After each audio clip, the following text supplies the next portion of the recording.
نحمده ونصلي على رسوله الكريم اما بعد بسم اللہ الرحمن الرحیم تکمیلہ اوپر جو 40 حدیث لکھی گئی ہیں وہ ایک خاص مضمون کے ساتھ مخصوص ہونے کی وجہ سے اس میں اختصار کی رعایت نہیں ہو سکی۔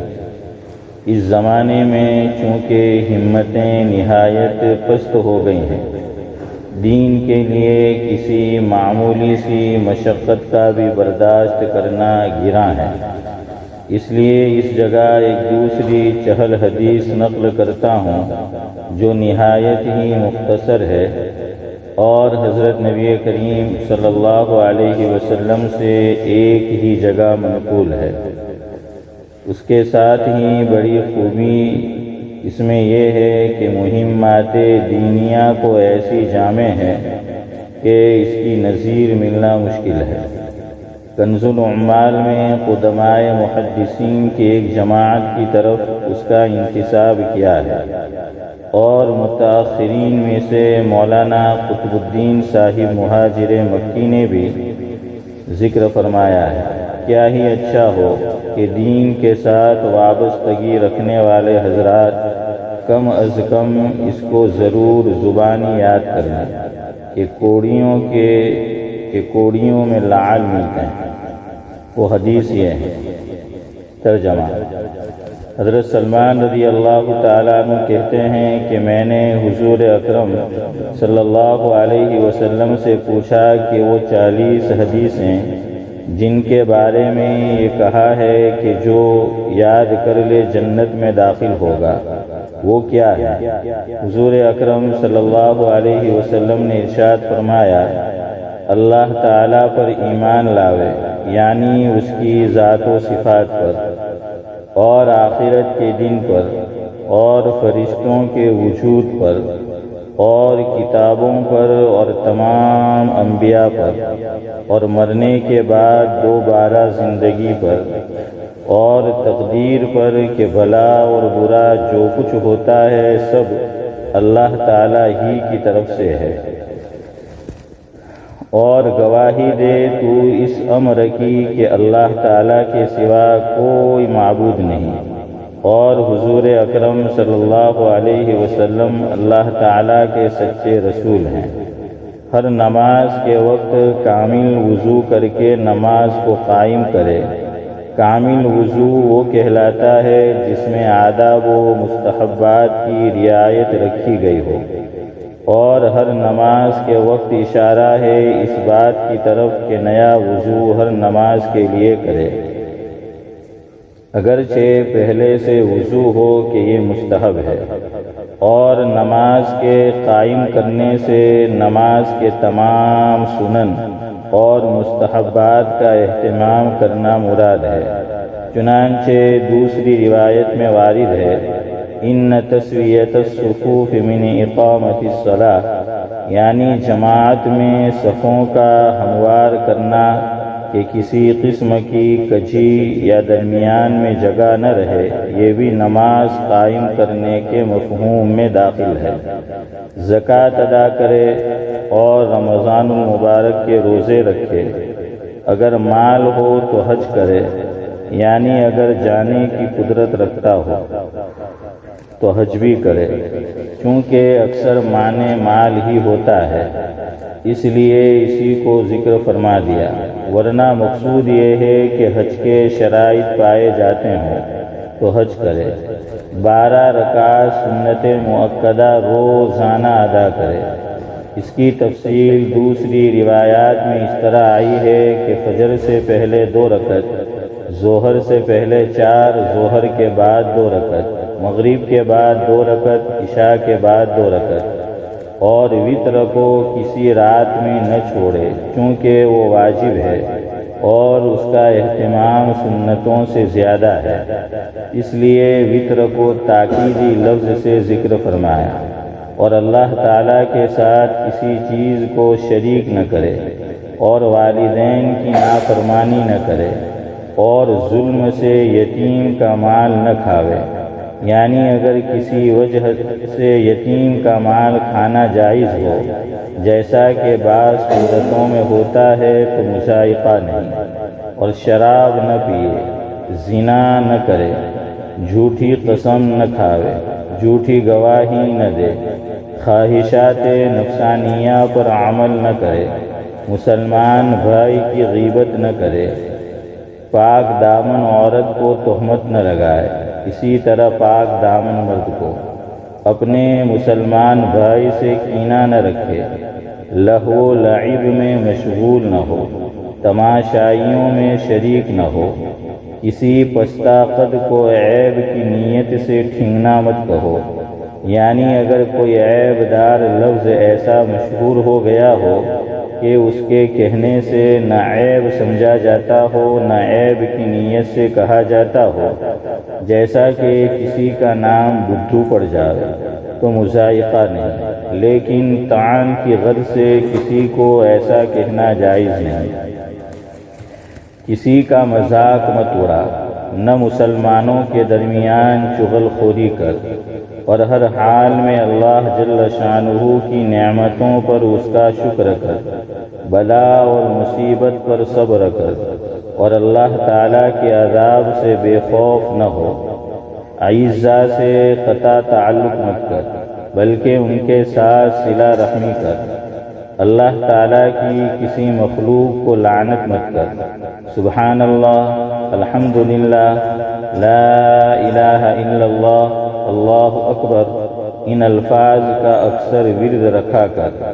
جمعہ اور عیدین میں حاضری مت چھوڑ، اور اس بات کا یقین رکھ کہ جو تکلیف و راحت تجھے پہنچی وہ مقدر میں تھی، جو ٹلنے والی نہ تھی، اور جو کچھ نہیں پہنچا وہ کسی طرح بھی پہنچنے والا نہ تھا۔ اور کلام اللہ شریف کی تلاوت کسی حال میں بھی مت چھوڑ۔ حضرت سلمان رضی اللہ عنہ کہتے ہیں کہ میں نے حضور اکرم صلی اللہ علیہ وسلم سے پوچھا کہ جو شخص اس کو یاد کر لے اس کو کیا اجر ملے گا؟ آقا نے ارشاد فرمایا کہ حق تعالی شانہ اس کا انبیاء اور علماء کے ساتھ حشر فرما دیں گے۔ حق سبحانہ و تعالی ہماری سیئات سے درگزر فرما کر اپنے نیک بندوں میں محض اپنے لطف سے شامل فرمائے، تو اس کی کریمی شان سے کچھ بھی بعید نہیں۔ پڑھنے والے حضرات سے بڑی ہی لجاجت کے ساتھ استدعا ہے کہ دعائے خیر سے اس سیاہ کار کی بھی مدد فرمائیں۔ وما توفیقی الا باللہ، علیہ توکلت و الیہ انیب۔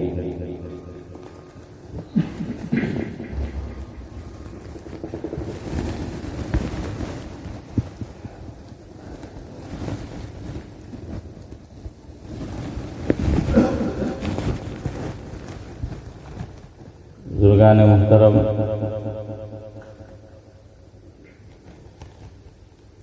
دعوت و تبلیغ کی نسبت پر ہمارے کچھ احباب ہمارے علاقے اور ہماری مسجد میں تشریف لائے۔ اللہ تبارک و تعالی ان کا نکلنا بے حد قبول فرمائے۔ قدم قدم پر اللہ تبارک و تعالی اس کام کی اور کام کرنے والوں کی اعانت اور مدد فرمائے، اور ان کا یہ نکلنا ان کی نسلوں میں قیامت تک آنے والے لوگوں کے دین اور ایمان کی حفاظت کا ذریعہ اور وسیلہ بنائے، اور ان کی یہ چلت پھرت دنیا میں ہدایت اور خیر کے پھیلنے کا بعافیت ذریعہ اور وسیلہ بنائے، آمین۔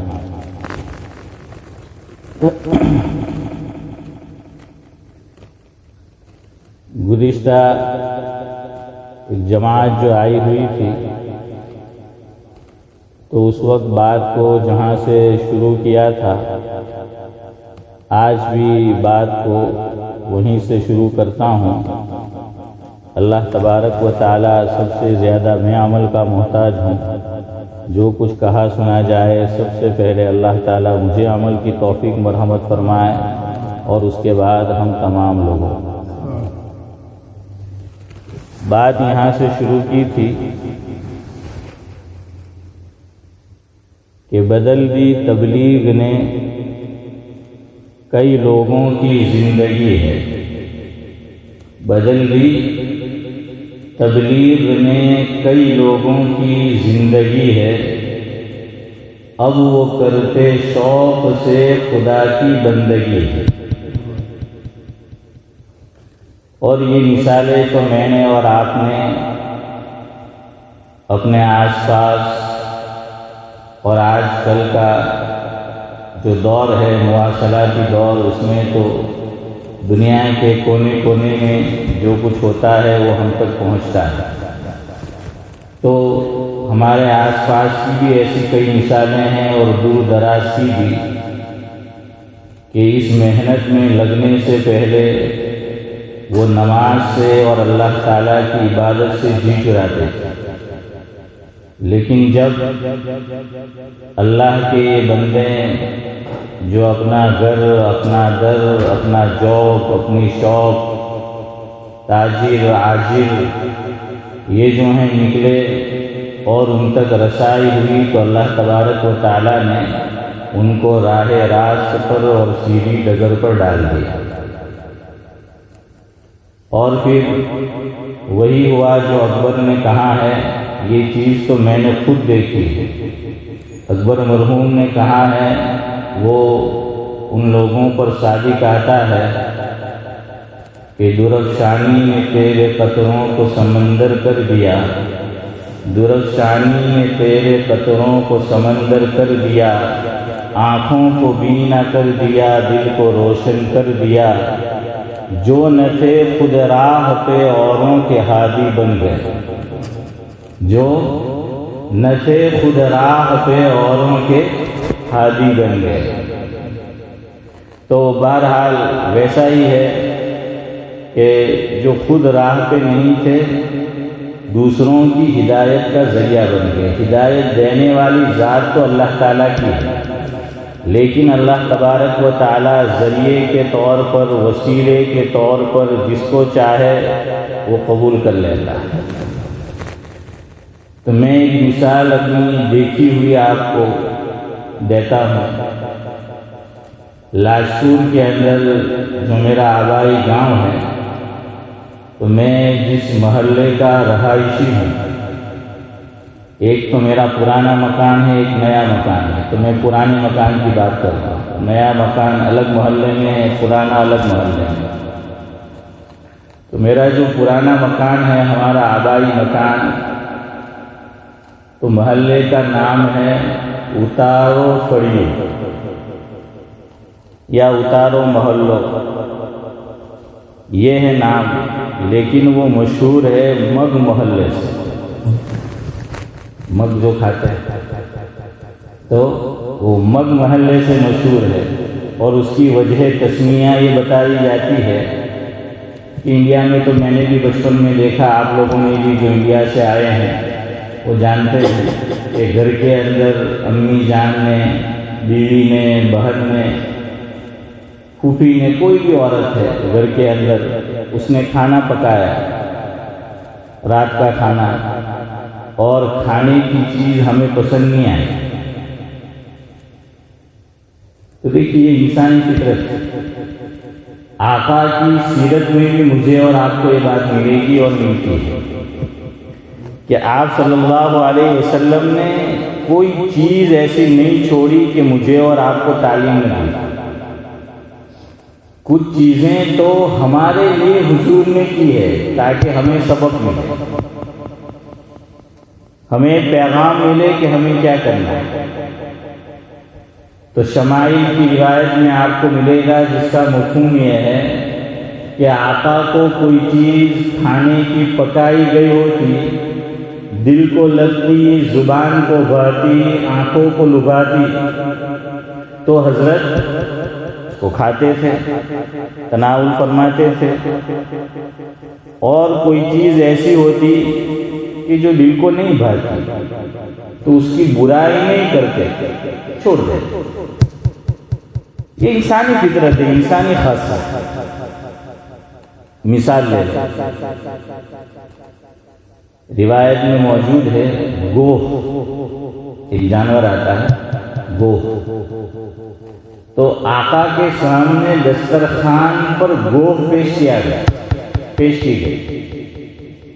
پہلے جو لوگ اوپر دیوار پر چڑھنا ہوتا تھا تو اس وقت بھی اس کا استعمال اس کے لیے ہوتا تھا،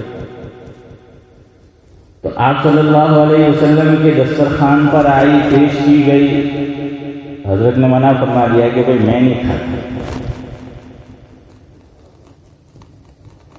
اب دیکھیے، ایک تو اس سے مجھے اور آپ کو سبق اور پیغام یہ ملا کہ کوئی چیز جو کھانے پینے کی جائز ہے، حلال ہے، ہمیں اچھی نہیں لگتی، یا کبھی وہ چیز مجھے اور آپ کو اچھی لگ رہی ہوتی ہے لیکن پکانے والا ہاتھ بدل جاتا ہے تو ٹیسٹ بھی بدل جاتا ہے نا۔ بعض مرتبہ چیز اچھی لگتی ہے لیکن بنانے والا بدل گیا کہ بھائی امی جان کوئی چیز بناتی تھی، اس مرتبہ بہن نے بنائی یا کسی خاتون نے بنا دی، تو آدمی کہتا ہے کہ نا یار ہمیں تیو ٹیسٹ نہیں ملے تھے، ممی بنا رہے تیو ہوتا ہے نا۔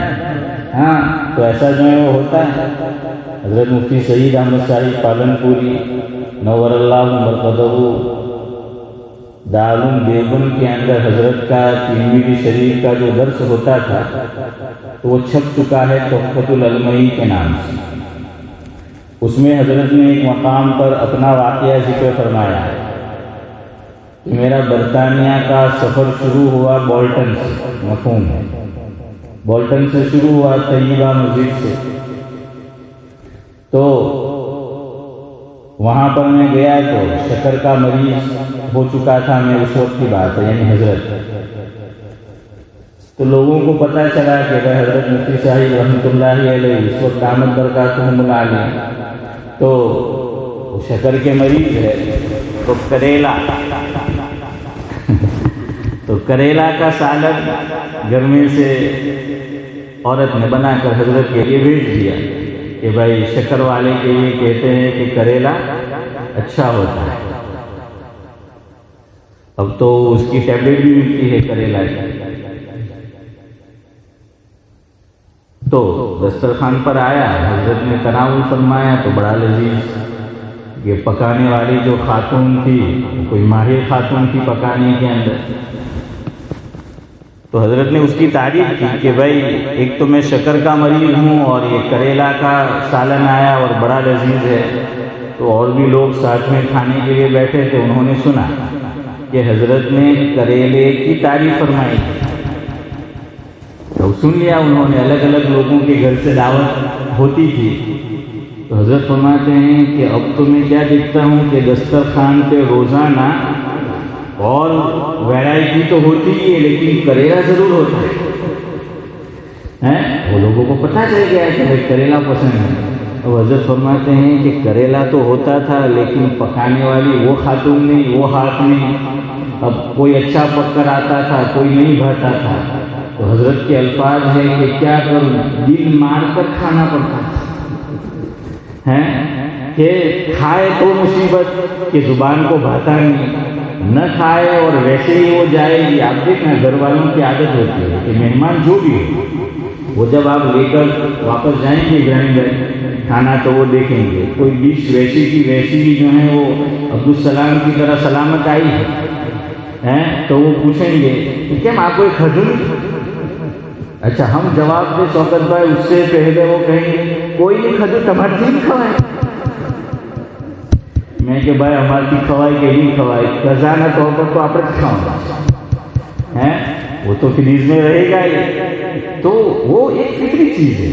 اسی لیے علماء نے لکھا ہے آداب کے طور پر، یاد رکھو کہ جتنی چیز دسترخوان پر بنائی گئی ہے، اچھا ایک مسئلہ اور یاد رکھو، ایک ہے فضول خرچ، تو اب کوئی مہمان آیا تو مہمان کے لیے ہم 5 ڈش 10 ڈش کم و بیش بنا دیں گے، اب سب جانتے ہیں کہ بھائی یہ سب چیزیں تو مہمان کھانے سے رہا، پوری ہونے سے رہی، تو اب بچے گا تو کیا یہ فضول خرچی میں شامل نہیں؟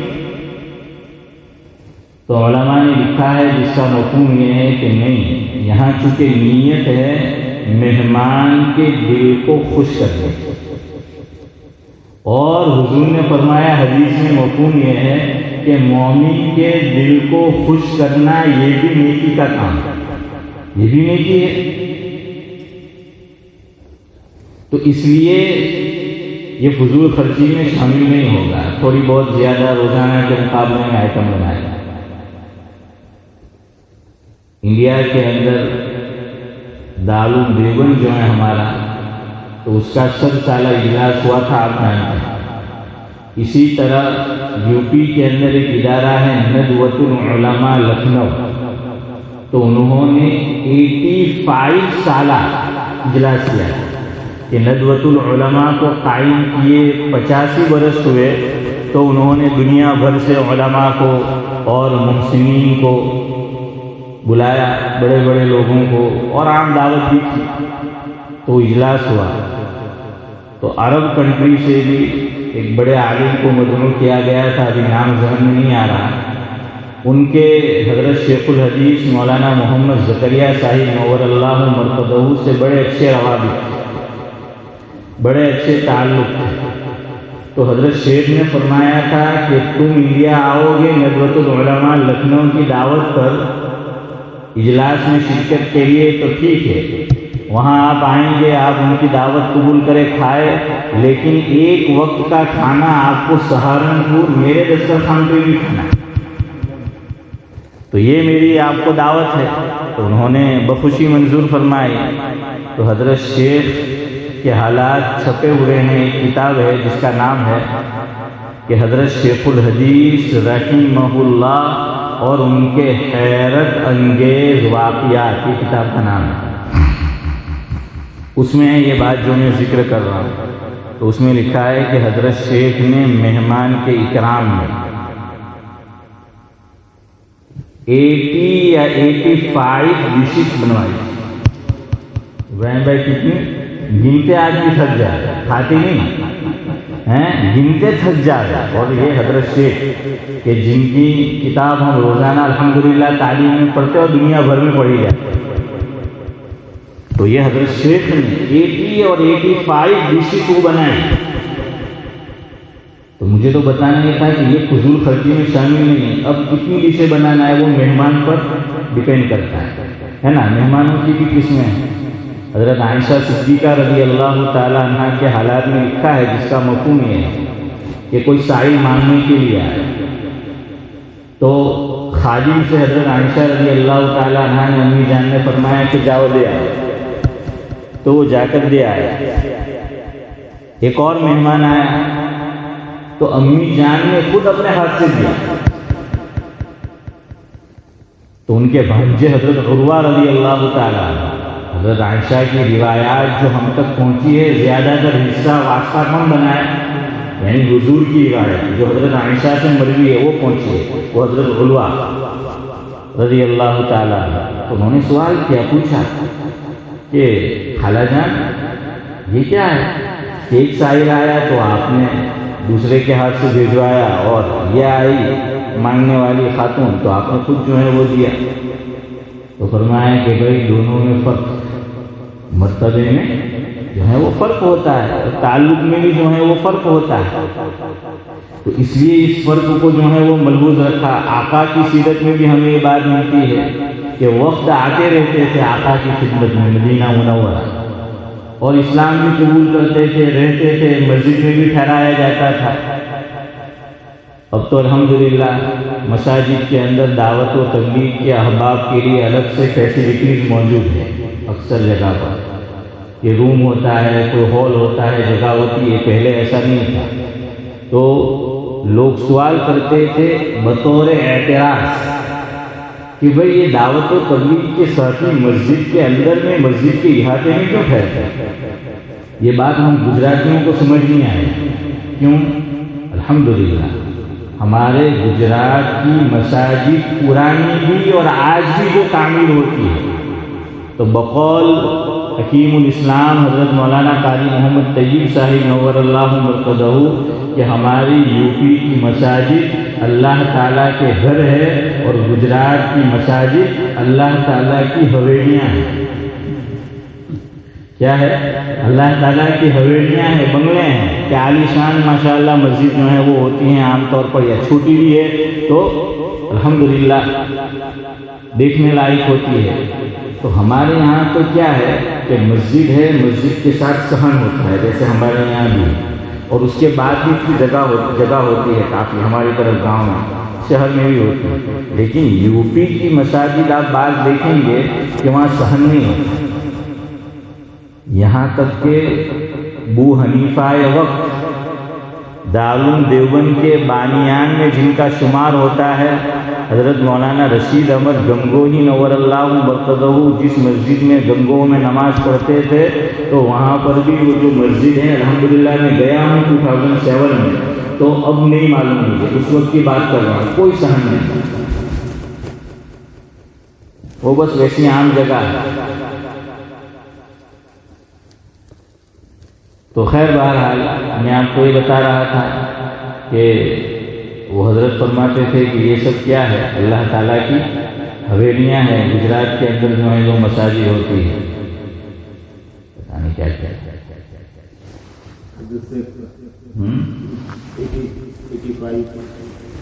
نہیں، لیکن مسجد کے بعد کیسے ہے؟ خیر جو بھی ہو، تو حضرت شیخ الحدیث مولانا محمد زکریا صاحب نور اللہ مرتضہ نے، ہاں میں یہ کہہ رہا تھا کہ الگ الگ جو ہیں معاملات کیے جاتے ہیں۔ حضور کی سیرت میں بھی ہمیں یہ بات ملتی ہے کہ وفد آتے تھے، لوگ سوال کرتے تھے کہ دعوت و تبلیغ کے احباب مسجد میں کیوں ٹھہرتے ہیں؟ اور یو پی کے اندر میں بتا رہا تھا کہ وہاں مسجد میں اور کوئی جگہ نہیں ہوتی، صحن ہی نہیں ہوتا۔ پرانی مساجد کی بات کر رہا ہوں، نئی کی نہیں، جو پرانی طرز کی بنی ہے۔ اب کہاں ٹھہرے ہیں؟ تو مسجد ہی میں ٹھہرنا ہے۔ تو ارے بھائی ذرا سیرت پڑھو، آقا پورے کے پورے وفد کو مسجد میں ٹھہراتے تھے۔ حضرت جی مولانا الیاس صاحب رحمۃ اللہ علیہ نے یہ کام ایسے ہی شروع نہیں کیا، اللہ تعالیٰ نے ہمارا خطیب الامت حضرت مولانا ابرار احمد صاحب جھجھری رحمۃ اللہ علیہ فرماتے تھے، مفہوم یہ ہے کہ تبلیغ کا یہ پورا کام الہامی ہے، تبلیغ کا، دعوت و تبلیغ کا یہ پورا نظام الہامی ہے۔ اللہ تبارک و تعالیٰ نے اس کام کو، اس کام کے تقاضے کو، اس کام کی ترتیب کو، اس کام کرنے کے انداز کو، اس کام کے اصول و ضوابط کو اللہ تبارک و تعالیٰ نے حضرت جی مولانا الیاس صاحب رحمۃ اللہ علیہ کے دل پر الہام کیا تھا، القاء کیا تھا، کھولا۔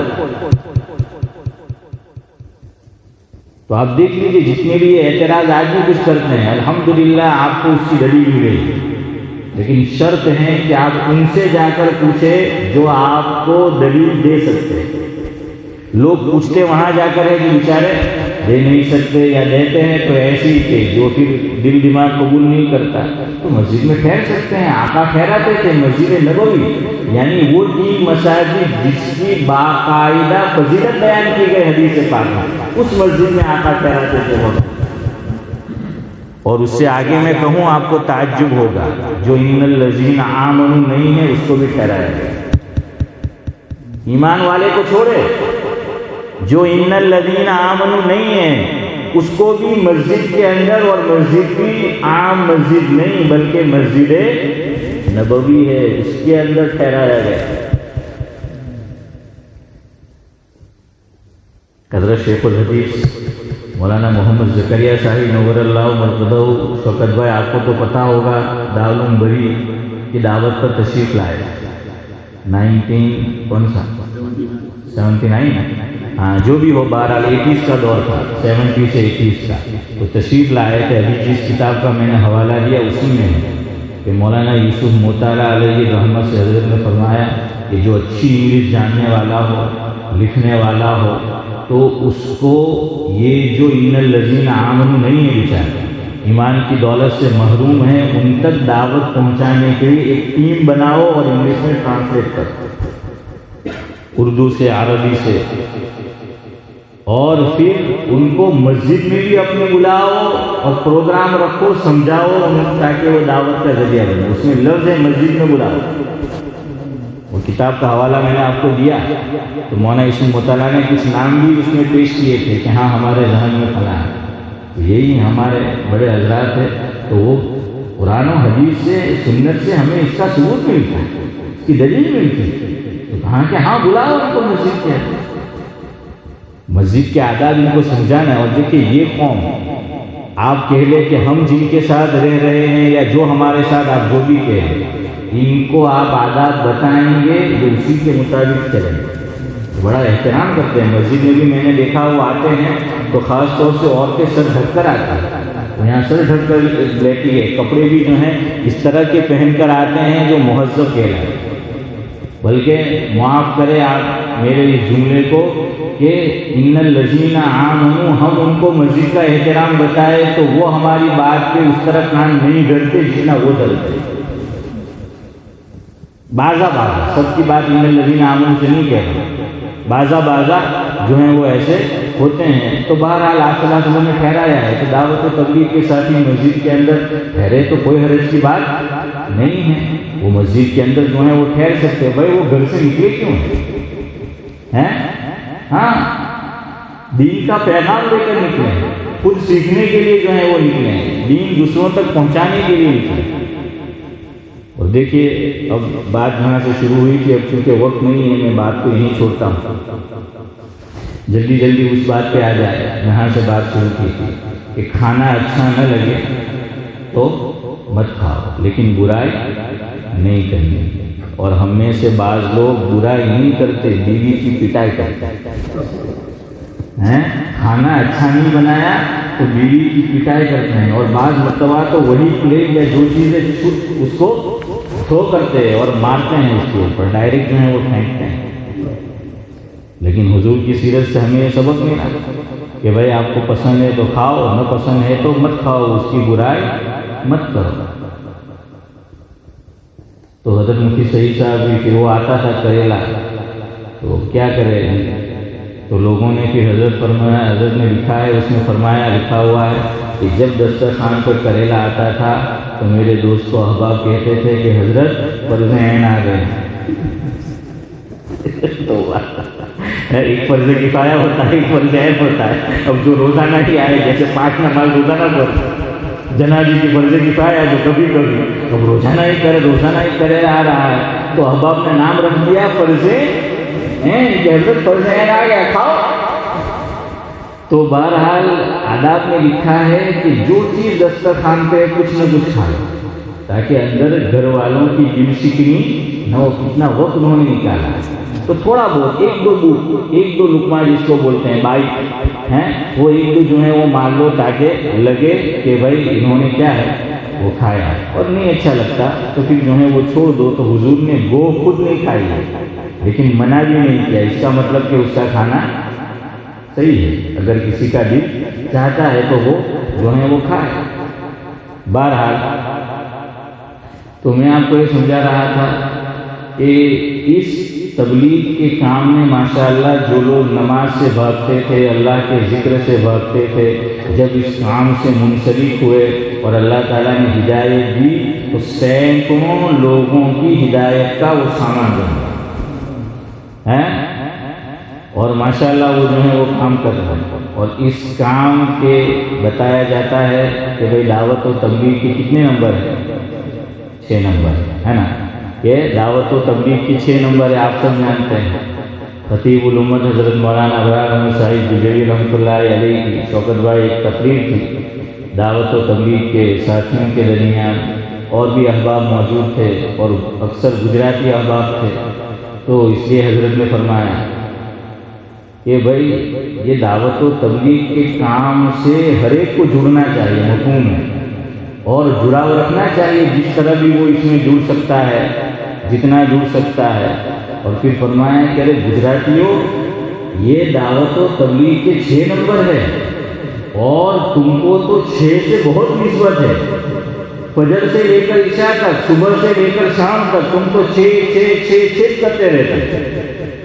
پھر حضرت نے کچھ جملے کہے، کیا مثال دینے کے لیے کہ گجراتی کیا کہے گا، کیم چھو کہ سارا چھو شدھ گجراتی، اور میرے جیسا ہو گاؤنیا تو کہ ہارا چھو ہیں، کیم چھے ہارا چھے، کہاں جاتا چھے ہیں، کون آویا چھے، کہاں گیلو چھے، શું કરતો છે, ખાતો છે, પીતો છે, રમતો છે, દોડતો છે, ફરતો છે, ہیں تو 6 تو فرمایا کہ یہ تو 6 تو تمہارے گھٹی میں پڑا ہے. تو بھائی اس تبلیغ کے اندر بھی جو ہے وہ 6 نمبر ہے، تو تم کو تو اس میں ضرور لگنا چاہیے، اور تم کو تو اس کام سے اوروں کے مقابلے میں کیا ہوگی، جلدی جو ہے وہ جڑا ہو جائے گا، نسبت جو ہے وہ قائم ہو جائے گی.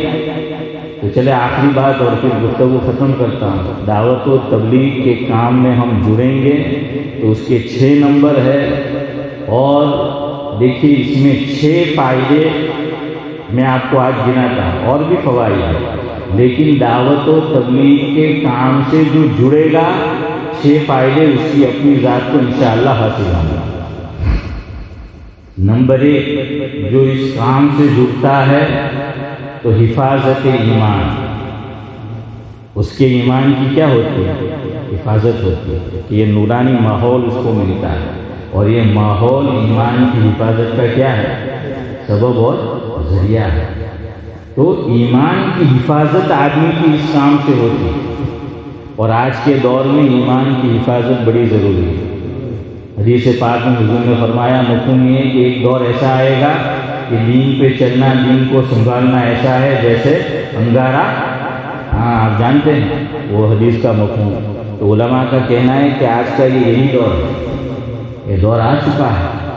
تو بھائی دیکھیے کیسے کیسے فتنے ہیں. اب تو فتنے خود ہم نے دعوت دے رکھی ہے. پہلے تو آدمی کہیں ایسے ماحول میں چلا گیا، کسی سے ملا تو، لیکن اب تو یہ موبائل آ گیا ہے، یہ فتنوں کی آماج گاہ ہے. ہاں، جو بچنا چاہے وہ بچ بھی سکتا ہے، ورنہ نہ بچنا چاہے تو آپ اچھی ویب سائٹ پہ جاؤ، اچھی نیت سے گئے، لیکن کیا کچھ آ جاتا ہے وہ آپ جانتے ہیں، میں جانتا ہوں. تو یہ فتنوں کی آماج گاہ ہے. کتنے لوگوں کے ذہن کو اس نے جو ہے وہ بگاڑ دیا ہے، ایمان کو کھوکھلا کر دیا ہے، یا ایمان ہے لیکن تشکیک، شک والا ایمان. شک جو ہے وہ ہے کہ پتہ نہیں میں جس راہ پہ جس ڈگر پہ ہوں وہ صحیح بھی ہے یا نہیں. تو اس کام سے آدمی کی خود کی ایمان کی کیا ہو جاتی ہے، حفاظت ہو جاتی ہے. یہ دعوت و تبلیغ کا مبارک کام یہ حفاظت ایمان کا سبب ہے کہ ایک حفاظت ایمان اس کام میں ہوتی ہے الحمدللہ. اور دوسرا تجدید ایمان. اس دعوت و تبلیغ کے کام میں ایمان کی تجدید ہوتی رہتی ہے، یہ رینیو ہوتا رہتا ہے. کیسے؟ حدیث پاک کا مفہوم آپ جانتے ہیں. آقا نے فرمایا کہ اپنے ایمان کی تجدید کیا کرو، کس سے؟ لا الہ الا اللہ سے کرتے رہا کرو. دیکھیے اس کے اندر 6 نمبر میں یہ لا الہ الا اللہ محمد رسول اللہ آتا ہے کہ، اور ہمیں پابند کیا ہے ہمارے بڑوں نے کہ ہمیں اسی دائرے میں رہ کے کیا کرنی ہے، بات کرنی ہے، اصول پہ چلنا ہے، اصول سے بھٹکنا نہیں ہے. اصول کے مطابق دعوت و تبلیغ میں کام کریں گے تو حصول ہوگا اور وصول ہوگا. اصول کے وزن پہ ہے حصول اور وصول، تو آدمی جو ہے صحیح فائدہ اٹھا سکے گا. تو ہمیں اس سے نکلنا نہیں ہے، اس باؤنڈری سے. ہمارے اکابر نے جو کام کا طرز بتلایا اسی کے اندر ہمیں جو ہے وہ کام کرنا ہے. تو 6 نمبر کے دائرے میں رہے. اور 6 نمبر میں آپ جانتے ہیں کہ پہلا یہی ہے لا الہ الا اللہ محمد رسول اللہ صلی اللہ علیہ وسلم. تو یہ تجدید ایمان اس میں جو ہے وہ ہوتی رہتی ہے اس کام کے اندر روزانہ. تو ایک تو حفاظت ایمان ہے، دوسرا تجدید ایمان ہے، تیسرا حفاظت دین. دیکھیے 2 چیزیں الگ ہیں، ایک حفاظت ایمان ہے، ایک حفاظت دین ہے. دونوں میں الگ ہے. آدمی نماز نہیں پڑھتا، اللہ نہ کرے، دین کے کسی کام کو انجام نہیں دیتا، لیکن لا الہ الا اللہ محمد رسول اللہ کا دل و زبان سے قائل ہے، مانتا ہے، غفلت والی زندگی گزارتا ہے. مومن تو کہیں گے اس ہے اس کے پاس ایمان لیکن دین نہیں ہے. اور یہ کام سے کیا چاہا جاتا ہے، یہی کہ پورے دین پہ چلنا آسان ہو جائے. میرے خالو تبلیغی اور اخیری زندگی میں ان کو ہارٹ کا پرابلم ہو گیا.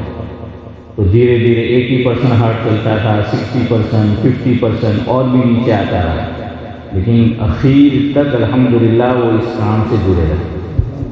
ان کے بیٹے نے نیوزی لینڈ کے اندر آکلینڈ میں ایک مسجد ہے، مسجد عمر، وہاں کے وہ پیش امام میرے خالو تھے سلیمان پٹیل کپڑے کا. تو وہاں بھی گئے تو الحمدللہ وہاں اس کام سے جڑے اور وہاں سے بھی جماعت نہیں کی.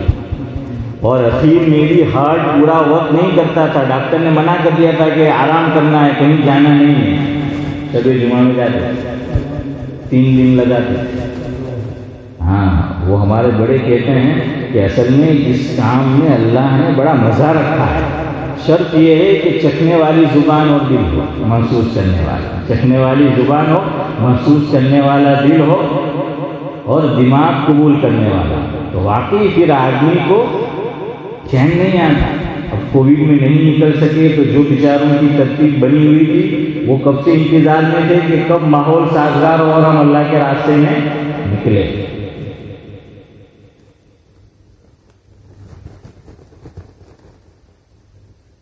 اٹھنے والا راہ تبلیغ میں ہر ہر قدم, اٹھنے والا راہ تبلیغ میں ہر ہر قدم کرتا ہے چلنے والے کو ایمان پر ثابت قدم, یا رکھتا ہے چلنے والے کو ایمان پر ثابت قدم. تو یہ ہے حفاظت ایمان بھی اور حفاظت دین بھی. تو وہ میرے خالو فقط بھائی روزانہ مغرب کے بعد تعلیم ہوتی تھی فضائل کی ہمارے یہاں. میں وہیں بڑا ہوا ہوں خالو کے مکان پر. تو بچپن سے یہ الفاظ کان میں پڑے ہیں کہ بزرگان دین نے چند باتیں بتائی ہے جس پر عمل کرنے سے پورے دین پر چلنا آسان ہو جاتا ہے. تو یہ دین ہے. ہاں تو یہ پورا یہ دین ہے. تو حفاظت دین. چوتھے نمبر پر ہاں کیا ہو گیا؟ حفاظت ایمان, تجدید ایمان, حفاظت دین, اشاعت دین. دین کی کیا ہوتی ہے؟ اشاعت ہوتی ہے.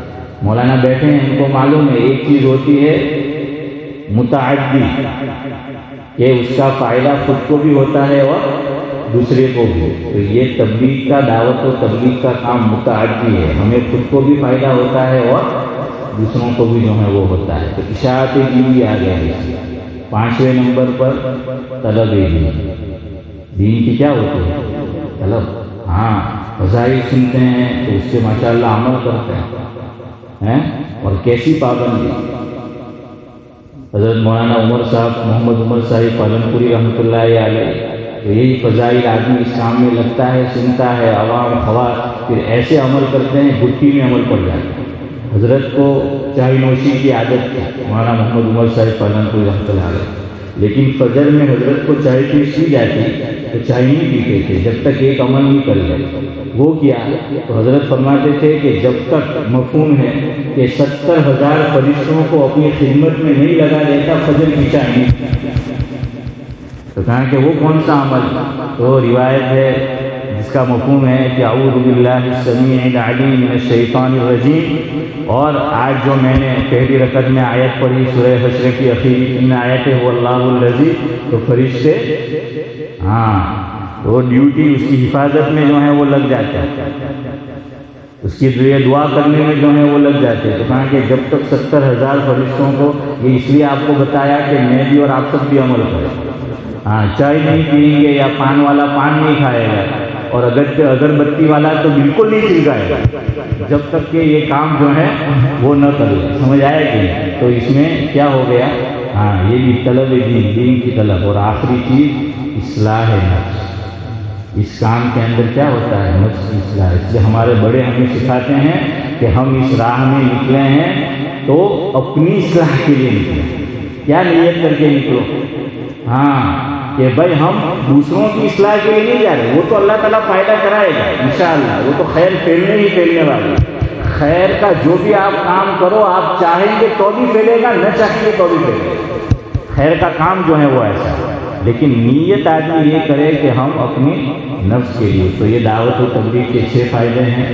ہمارے بڑوں نے جو ہے ایمان کی حفاظت کی تو ان کو دیکھ کر ہم نے حفاظت کی. اب ہم ہی ایمان کی حفاظت کریں گے, ہماری نسلیں ایمان کی جو ہے وہ حفاظت کرے گی. تو اللہ تبارک و تعالیٰ نام لکھواؤ اس کے اندر.